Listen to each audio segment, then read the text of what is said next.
i još jednom, i još jednom. I tako na svakih pola sata otprilike.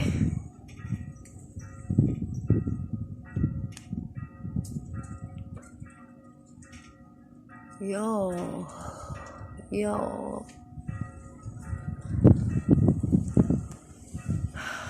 Samo ako hoćeš da ustaneš iz ovog groba,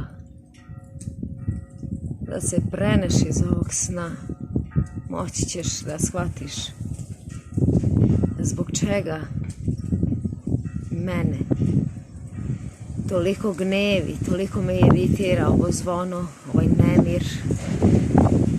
Gospod baš za nas govori, koji smo se oduprli đavolu: u svetu ćete imati nemir, ali hrabri budite, jer ja sam pobedio ovaj svet bezakonja.